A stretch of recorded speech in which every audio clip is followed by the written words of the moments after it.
जालना में अंजलि दमानिया ने press conference में राजनेताओं के कार्यशैली पर कड़ा प्रहार किया। उन्होंने कहा कि पहले के समय में राजनेता सिद्धांतों का पालन करते थे, लेकिन आजकल के राजनेता जहां भी उंगली रखते हैं वहीं मिट्टी खोद देते हैं। अंजलि ने विशेष रूप से खुदकर पर निशाना साधते हुए आरोप लगाया कि खुदकर जहां भी हाथ लगाते हैं वहां सिर्फ नुकसान और बुराई ही पैदा करते हैं। एक काळ होता जेव्हा सगळे राजकारणी जे होते ते काही बहुतांश त्यातले सिद्धांतवादी होते आणि म्हणून जुन्याचं सोनं करायचे ते।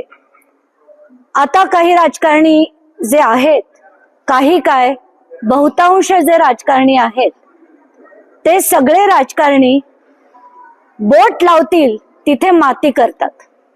त्यातलेच एक राजकारणी जे इथले आहेत अर्जुनराव खोतकर, जिथे जिथे त्यांनी हात लावला तिथे तिथे त्यांनी माती केली। जनता सहकारी साखर कारखाना असो, कृषी उत्पन्न बाजार समिती असो, जालन्याची खरेदी विक्री केंद्र असो, या प्रत्येक ठिकाणी जिथे जिथे त्यांनी हात लावला तिथे तिथे त्यांनी माती केली। आताच्या घटकेला मी असं ठरवलंय की या व्यक्तीविरुद्ध आता एक मोठा लढा उभा करण्याची वेळ आली आणि तो लढा मी देणार आहे या सगळ्या शेतकऱ्यांसाठी। या शेतकऱ्यांसाठी त्यातले कामगार आहेत ज्यांचे आतापर्यंत देणी जी 2012 पर्यंतची 108 कोटीची होती ती मिळालेली नाहीत, त्यांचे प्रॉव्हिडंट फंड मिळालेले नाहीत। कारण कुठलाही साखर कारखाना जेव्हा विकत घेतला जातो त्या ऍसेट्स बरोबर त्याचे लायबिलिटीज पण विकत घेतले जातात आणि त्या कामगारांचं देणं म्हणा, शेतकऱ्यांचं देणं म्हणा, हे सगळं द्यावं लागतं।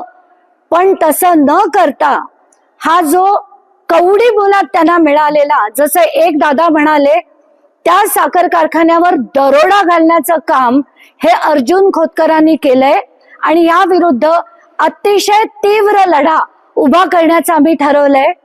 त्याची सुरुवात एप्रिल महिन्याच्या शेवटपासून आम्ही करणार आहोत आणि प्रत्येक ठिकाणी आत्ताच्या घटकेला आम्हाला ज्या ज्या गोष्टी दिसल्या, एक म्हणजे शेतकऱ्यांना न्याय नाही मिळाला, साखर कारखाना कवडी मोलात विकत घेतला गेला, कामगारांना न्याय नाही मिळाला आणि आता हवरटपणाचा कहर म्हणजे आता त्यांनी जी सरळ जाणारी जी समृद्धी महामार्गाची लाईन होती ती सुद्धा त्यांनी अक्षरशः वाकडी करून, ती मला डोळ्यांनी बघून मगच त्याच्यावर बोलायचं होतं म्हणून आधी आम्ही जाऊन ती लाईन बघितली।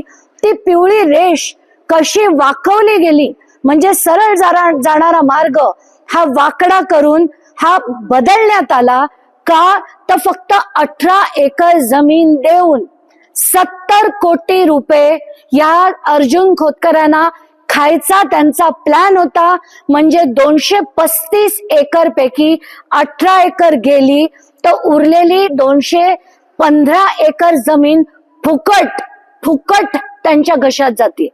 आत्ताच्या घटकेला आम्ही हेच ठरवलंय की हे सगळं थांबवायला लागेल।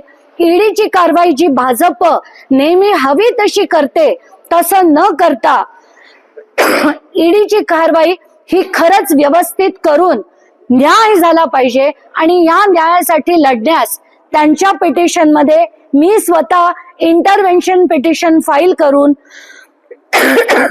एवढंच नाही तर मुख्यमंत्र्यांची वेळ मागून त्यांना दाखवून शिंदेना सांगणारे, तुमच्या पक्षातले जरी हे असले तरी तुमच्या पक्षातलं तुमच्याकडे अर्बन प्लॅनिंग असल्यामुळे हे प्रकल्प पूर्णपणे ही वाकडी तिकडी केलेली लाईन कॅन्सल करायला त्यांना भाग पाडण्याचं काम देखील आपल्याला सगळ्यांना मिळून करणार आहे असा आम्ही आज निश्चय केलाय आणि याच्या एप्रिल महिन्याच्या एंड पासनं हा लढा अतिशय आम्ही तीव्र करण्याचा ठरवलेला आहे।